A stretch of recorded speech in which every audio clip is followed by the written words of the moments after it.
주님의 갑작스러운 방문, 누가복음 12장 40절. 그러므로 너희도 준비하고 있으라. 생각하지 않은 때에 인자가 오리라 하시니라. 그리스도의 사역자는 언제 어디서나 주님을 뵐 준비를 해야 합니다. 우리의 신앙 체험과 상관없이 이러한 자세를 취하는 것은 쉽지 않습니다. 우리는 죄와 어려움과 여러 상황들과 맞서는 대신 일에 너무 몰두해 주님을 만나뵐 준비를 하지 못하는 나 자신과 싸워야 합니다.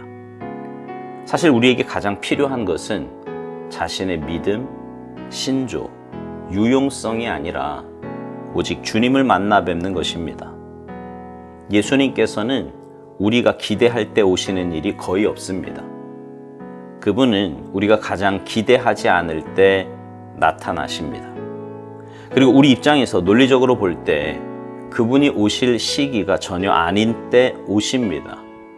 따라서 주님을 향해 언제나 충성스러운 사역자가 될 수 있는 유일한 비결은 언제나 주님의 갑작스러운 방문을 예비하는 것입니다. 예비한다는 것은 특별한 봉사를 하는 차원이 아니라 주님이 언제 오실지 모른다는 기대 속에서 실제로 주님을 집중적으로 기다리는 것입니다. 이러한 마음 자세는 우리 인생을 어린아이 같은 기대로 가득 차게 합니다. 하나님께서는 이러한 자세를 기뻐하십니다. 우리가 예수 그리스도의 오심을 예비하려면 고상한 문화로 여겨지는 종교 생활을 버리고 영적으로 실제적인 사람이 되어야 합니다. 만일 당신이 유행을 따르는 종교의 부름을 피하면서 예수님을 바라보고 당신의 마음을 오직 주님께서 원하시는 데 두고 그분을 따라 생각한다면 당신은 비현실적이요 꿈만 꾸는 자라고 조롱을 받게 될 것입니다. 그러나 분주하고 바쁜 어느 날 주님이 나타내실 때 당신만이 준비되어 있는 유일한 사람이 될 것입니다. 아무도 믿지 마십시오. 심지어 이 땅에서 존재했던 아주 고상한 성인마저 만일 그가 당신이 예수님을 바라보는 것을 방해한다면 그를 무시하십시오.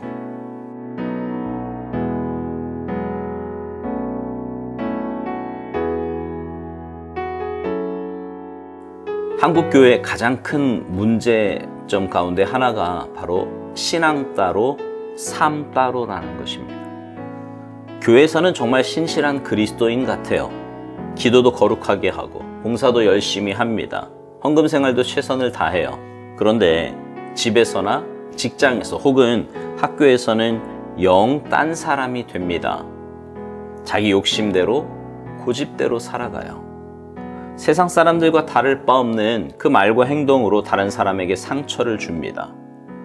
차라리 예수 믿는다고 하지나 말지 자신이 교회 직분자임을 공공연하게 드러내서 알만한 사람은 그가 교회 직분자임을 다 압니다.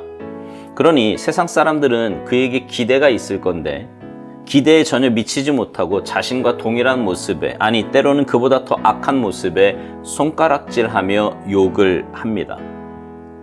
이렇게 된 가장 기본적인, 가장 근본적인 이유는요, 코람데오, 하나님 앞에서의 삶이 아니기 때문입니다.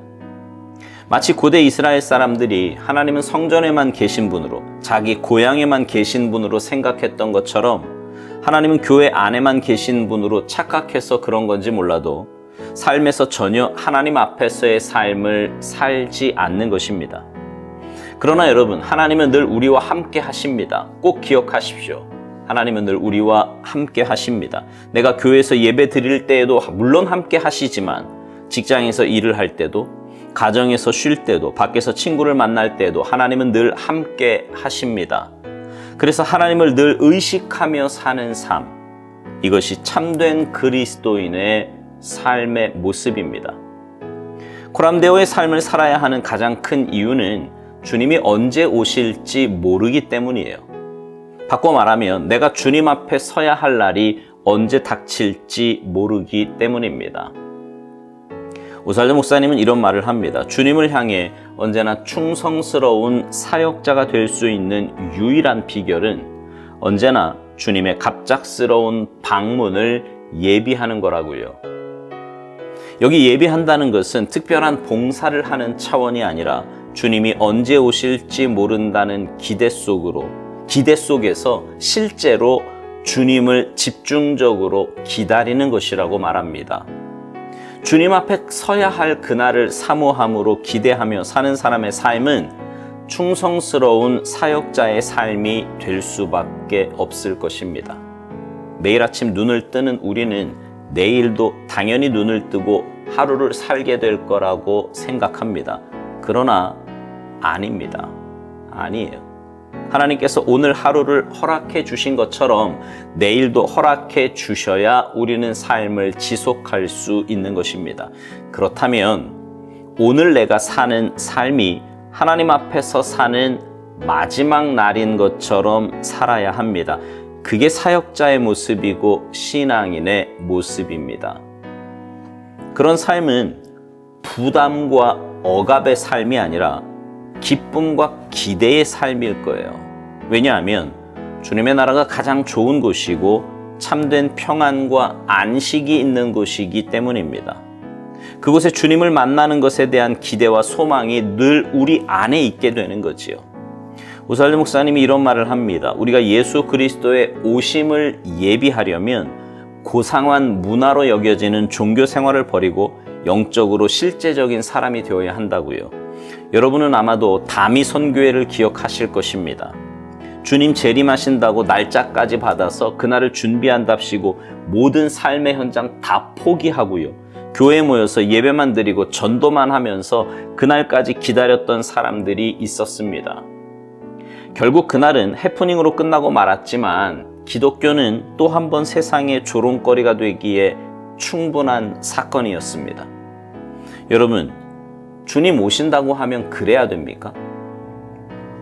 하던 일 다 그만두고 가정이고 뭐고 다 팽개치고 교회에 모여서 예배만 드리고 전도만 해야 되냐고요? 아니에요. 아닙니다. 오히려 지금 내가 사는 그 삶에 충실해야 합니다. 내게 주어진 일 모두가 주님의 일이라는 것을 깨닫고 더 신앙의 원리대로 믿음의 모습으로 살아가야 하는 것입니다. 그래서 여러분, 주님 오심을 준비하는 사람은요, 누가 봐도 신실한 사람이고 누가 봐도 충성스러운 사람입니다. 오살르 목사님이 묵상 마지막에서 이런 말을 해요. 만일 당신이 유행을 따르는 종교의 부름을 피하면서 예수님을 바라보고 당신의 마음을 오직 주님께서 원하시는 데에 두고 그분을 따라 생각한다면 당신은 비현실적이고 꿈만 꾸는 자라고 조롱을 받게 될 거라고요. 그러나 분주하고 바쁜 어느 날 주님이 나타나실 때 당신만이 준비되어 있는 유일한 사람이 될 거라고 말합니다. 여러분, 머지않아 주님 다시 오실 것입니다. 반드시 다시 오세요. 그날을 준비하며 믿음의 삶을 살아가는 우리 모두가 됩시다. 누가 뭐라고 해도, 세상이 어떤 반응을 보인다고 해도 우리는 그날을 믿음의 눈으로 바라보며 살아가야 합니다. 그래서 주님 다시 오시는 날 기쁨과 감사함으로 주님을 맞이할 수 있는 복된 삶이 모두 되시기를 주님의 이름으로 축복합니다. 아멘.